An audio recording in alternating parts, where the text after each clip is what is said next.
నేటి ఆత్మీయ మన్నా. అందరికీ వందనాలండి. అందరూ బాగున్నారా అండి? వాక్యం చూసుకుందాం రండి. లేవి కాండము 26వ అధ్యాయము 6వ వచనము. ఆ దేశములో నేను మీకు క్షేమము కలుగజేసేదను. ఆ దేశములో అనగా నీవు నివసిస్తున్న దేశములో క్షేమము కలుగజేస్తానంటున్నారు ప్రభు. ఏ విధంగా కలుగజేస్తారంటే వ్యక్తిగత క్షేమము, మరొక విధంగా కుటుంబ క్షేమము. ఈ విధంగా ఆయన మనకు క్షేమాన్ని కలుగచేయుటకు ఎదురు చూసేటి వారిగా ఉంటున్నారు. మనకి క్షేమం కలగాలంటే మనము వాక్యానుసారంగా నడుచుకునే వారముగా ఉండాలి. అప్పుడు మనకి వ్యక్తిగత క్షేమం కలుగుతుంది. లోకానుసారమైన నడవడి వ్యర్థం కాబట్టి అలాంటి నడవడిని విడిచిపెట్టి వాక్యానుసారమైన నడవడి కలిగి నడిచినట్లయితే మన క్షేమము నది వలె ఉంటుంది. ఆయన ఆజ్ఞలను పాటించే వారముగా ఉండి వ్యక్తిగత క్షేమాన్ని పొందుకునే వారముగా ఉండాలి. అదేవిధంగా మన కుటుంబంలో క్షేమం ఉండాలంటే ఏం చేయాలనగా కుటుంబాల్లో పక్షపాతం ఉండకూడదు. కుటుంబంలో ప్రేమ మాత్రమే నిలిచి ఉండాలి. పరస్పరము అనగా ఒకరి పట్ల ఒకరికి క్షేమాభివృద్ధి కలగజేయ వాటిని మాత్రమే అనుసరించే వారముగా ఉండాలి. వ్యతిరేక మాటలు మాట్లాడక అవసరమును బట్టి అనుకూల వచనాలనే మాట్లాడగలగాలి. ఆ విధంగా కనుక ఉన్నట్లయితే కుటుంబము క్షేమాభివృద్ధి పొందుకొనగలుగుతుంది. కాబట్టి వ్యక్తిగత క్షేమం కలగాలన్నా, కుటుంబాలకి క్షేమం కలగాలన్నా మనం ప్రభువుని అనుసరించి నడుచుకునే వారముగా ఉండాలి. ఆ విధముగా మనం ఉన్నట్లయితే ప్రభువు మనకు క్షేమం కలుగచేస్తారు, అనగా మేలు కలుగచేస్తారు, ఆశీర్వాదం కలుగచేస్తారు.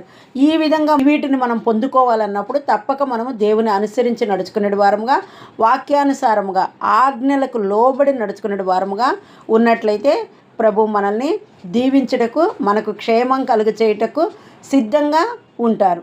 ఇక్కడ ఒక ఉపమానం చూసుకుందాము. అమెరికా దేశానికి అబ్రహం లింకన్ ప్రెసిడెంట్గా ఎన్నికైనప్పుడు ఆయన ఆఫీసునకు వేల కొలది ప్రజలు కుప్పలు కుప్పలుగా వచ్చి వారికి ఉన్న కష్ట నష్టాలు చెప్పుకొని సహాయం పొందుతూ ఉండేవారు.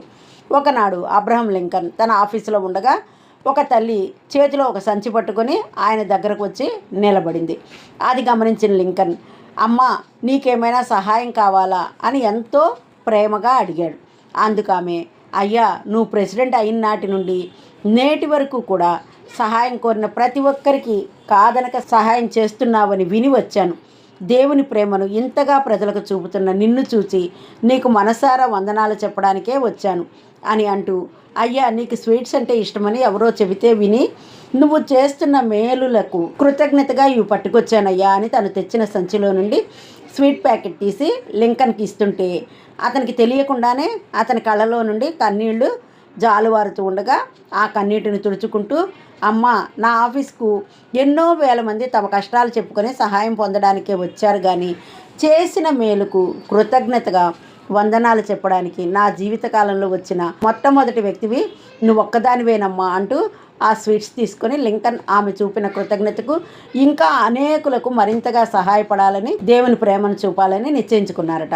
అవును, కొంతమందిని చూస్తే ఇంకా సహాయం చేయాలనిపిస్తుంది, మరికొందరిని చూస్తే ఎందుకు సహాయం చేశానా అని అనిపిస్తుంది. ఇంతకీ మీరు దేవుని బట్టి దేవుని నామంలో కృతజ్ఞత కలిగిన వారిగా, ఇతరులకు సహాయపడే వారిగా నిలుస్తున్నారా? ఆ విధంగా నిలుచుటను బట్టి మీరు క్షేమం పొందుకోగలుగుతారు, క్షేమాభివృద్ధి కలిగి జీవించగలుగుతారు. కాబట్టి మీకు ప్రభువు చేసిన మేలులను బట్టి మీరు మీ చుట్టూ ఉన్న వారికి కూడా మేలు చేసేటి వారిగా, వారి క్షేమము కొరకు మీరేమి చేయగలరో ఆలోచన కలిగి నడుచుకునే వారిగా ఉన్నట్లయితే ప్రభువు మీకు మీ కుటుంబాలకు ఎల్లవేళలా క్షేమాభివృద్ధిని కలుగు చేసేటి వారిగా ఉంటారు. కాబట్టి ఆ విధమైన నడవడి కలిగి వాక్యానుసారముగా ఆజ్ఞలకు లోబడి జీవించే వారముగా ఉందుముగాక. ఆమెన్. హల్లెలూయా.